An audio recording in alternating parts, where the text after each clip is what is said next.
देखिए पहला क्वेश्चन मेरा है, कर दोस्तों प्रकाश के प्रवर्तन के नियमों को लिखे और इसे किरण आरेख से दर्शाए।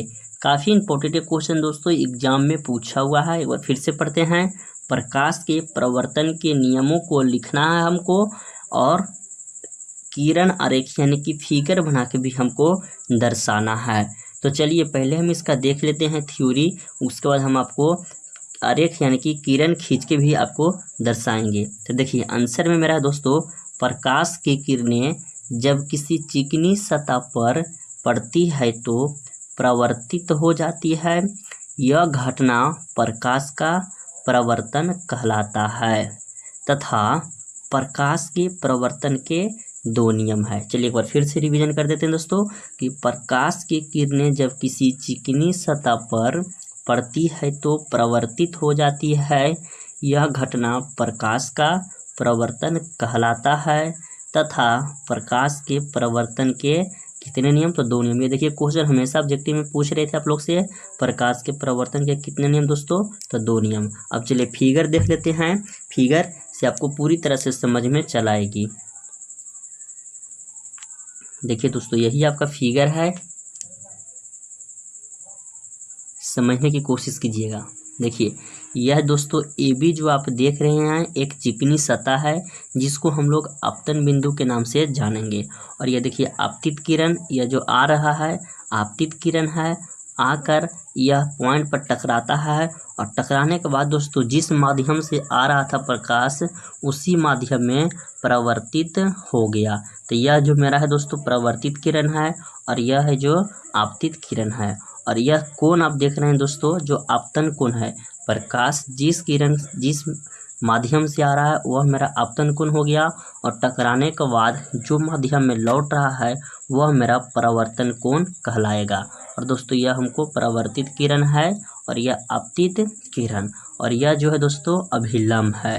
तो इसी तरह से आपको फिगर बनाना है एग्जाम में, जिस तरह से आपको इस वीडियो में मिल रहा है एकदम जिस तरह से बना हुआ दोस्तों, इस तरह से आप फिगर बनाइए, आपको पूरी अंक मिलेगा इस सब्जेक्टिव क्वेश्चन में। तो आशा करते हैं दोस्तों कि आपको पूरी तरह से समझ में आ गया है।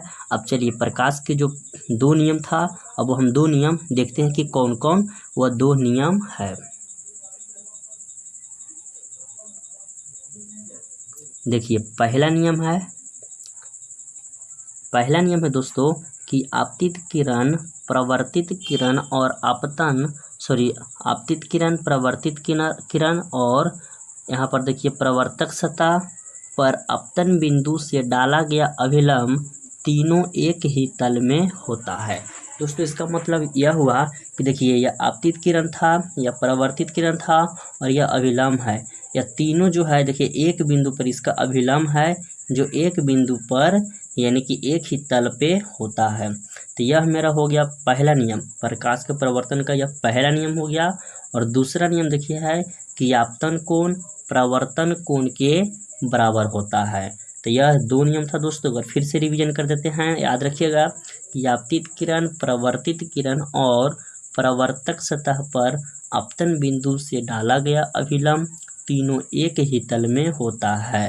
दूसरा नियम है कि आपतन कोण प्रवर्तन कोण के बराबर होता है। याद कर लीजिए यह दो नियम आपका प्रकाश के प्रवर्तन के है। अब इसके बाद अगला क्वेश्चन देखिए यह भी क्वेश्चन एग्जाम में पूछा हुआ क्वेश्चन है। कर दोस्तों कि अवतल उत्तल एवं समतल दर्पण के दो दो उपयोग को लिखे। दोस्तों अवतल दर्पण और उत्तल और समतल ये तीनों दर्पण के दो दो उपयोग हमको लिखना है। तो चलिए सबसे पहले हम अवतल दर्पण का उपयोग के बारे में जानेंगे। अवतल दर्पण का उपयोग, पहला उपयोग है दोस्तों दाढ़ी बनाने के लिए, चेहरा देखने में, जिसको हम लोग हजामत के रूप में भी जानते हैं, अवतल दर्पण का उपयोग करते हैं। दूसरा, डॉक्टर इसका उपयोग कान मुंह आदि के अंदर प्रकाश फोकस कर अंदर की बीमारी का पता लगाने में करता है। जैसे दोस्तों कान में यदि कोई प्रॉब्लम हो गया, घाव वगैरह हो गया, आँख मुंह में हो गया, तो उसके अंदर जो है दोस्तों देखने के लिए डॉक्टर लोग क्या करता है, तो अवतल दर्पण का उपयोग करता है। और तीसरा जो आपका है मोटर गाड़ी के हेडलाइट के रूप में, दोस्तों मोटर गाड़ी जो भी बाइक है, कार है, उसका जो मेन लाइट हेडलाइट होता है उसमें हम लोग अवतल दर्पण का भी उपयोग करते हैं। और सोलर कुकर में भी हम लोग अवतल दर्पण का उपयोग करते हैं, ये भी याद रख लीजिए। 4 गो इसका हो गया अवतल दर्पण का। अब चलिए उत्तल दर्पण देखते हैं। उत्तल दर्पण है, उत्तल दर्पण का उपयोग, पहला उपयोग है दोस्तों साइड मिरर के रूप में। यानी दोस्तों जो भी वाहन है, कार हो, बाइक हो, उसमें जो ऐना लगा होता है दोस्तों, जो साइड मिरर के रूप में, उसको हम लोग साइड मिरर कहते हैं और साइड मिरर के रूप में उत्तल दर्पण का उपयोग करते हैं। दूसरा, रोड लाइट के प्रवर्तक सतह के रूप में, रोड पर जो भी रोड हो, पार्क हो, इसमें जो लाइट लगा हुआ रहता है दोस्तों, उसके प्रवर्तक सतह के रूप में हम लोग उत्तल दर्पण का उपयोग करते हैं। तीसरा, अपसारी किरण उत्पन्न करने में भी हम उत्तल दर्पण का उपयोग करते हैं। तो यह मेरा दोस्तों 3 था उत्तल दर्पण का उपयोग। अब हम समतल दर्पण का 2 उपयोग के बारे में जानेंगे।